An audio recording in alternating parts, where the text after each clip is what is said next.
pretty soon the argument's going to come around for raising the debt ceiling. There are just some very simple questions that need to be asked about this procedure, and not a single dingbat in Washington, D.C. or the misinformation fake news media has ever asked it, to my knowledge. Let's get into it. Hey, everyone. Welcome back to the channel where we ask the questions that other people won't ask.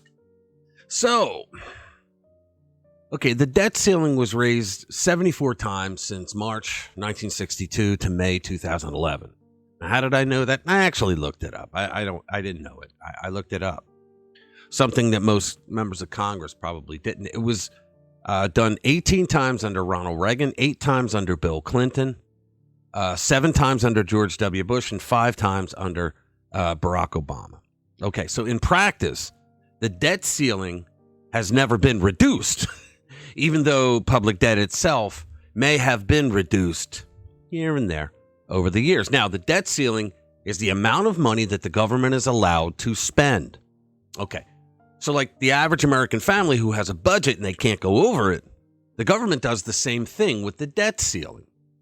Now, the official definition is the debt ceiling is the legal limit on the total amount of federal debt the government can accrue.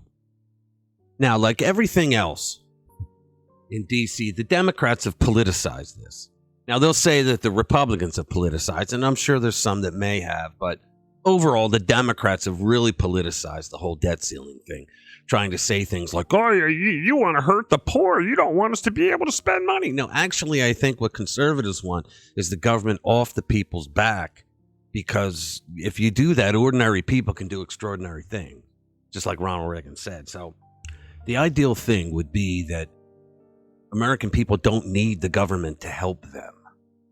I mean, Reagan had another ism that said the most terrifying 9 words in the English language are, I'm from the government and I'm here to help. And he's right. He's right about that. And see, leftists, liberals, and rhinos, they believe that government is a service industry, that you're supposed to help people so that they vote for you, right? That's not how it really should be.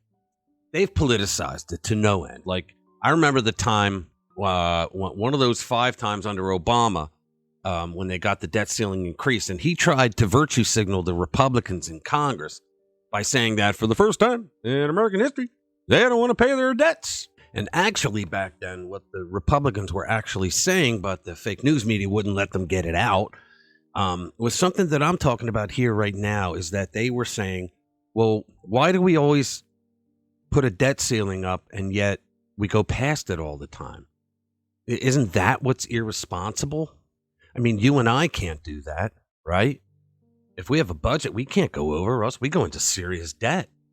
And we don't have a bunch of other people working their livelihoods and giving up, 28 to 35, 38% of their wealth, for us to do our lives, right? So Obama goes and virtue signals Republicans. Let's just give it a listen.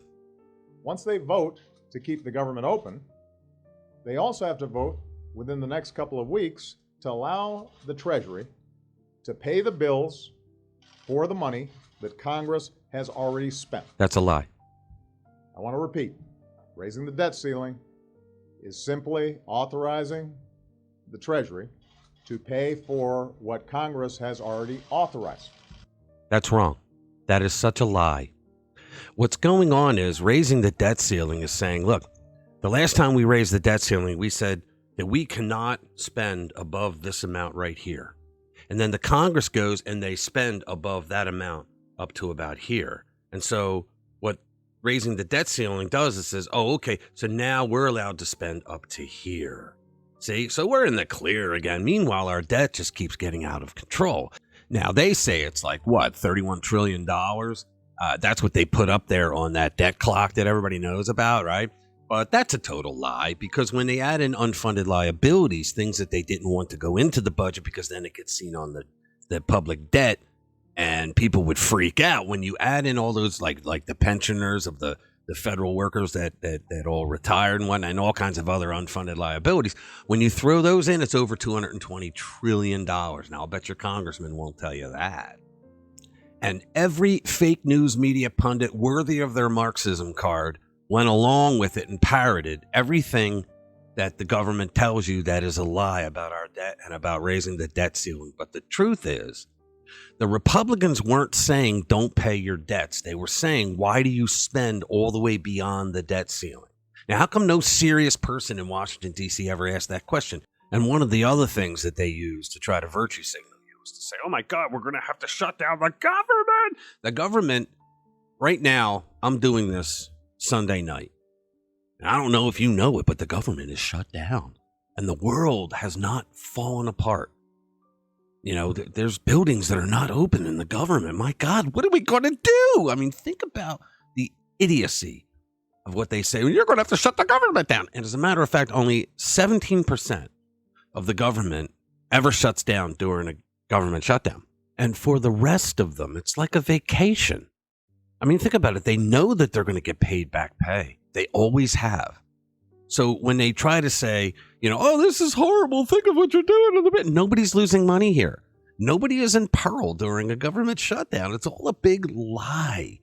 So the reason why they go through this whole thing with the debt ceiling is so that they can make it look official. There was a vote. We debated. We argued about it. We won. We get to spend more of your money, future money. We're going to put your kids in debt, your grandkids too, maybe even your great-grandkids, because we care about them. That's what they're doing. So when they say that we have to raise the debt ceiling, ask them why. Write to your congressman, say, why do you have to raise? Well, because we have to pay our debts. No. You raised the debt ceiling before, and you said by that vote you would not go above that, but you did. Well, things just cost. Doesn't matter. Nobody else gets to say, well, things just cost more, so we're going to say we can spend more, and we're not in trouble for it. You think that these congressmen, that they give a damn about the fact that they're spending beyond their means? No, they don't care. They're not personally hit up for it.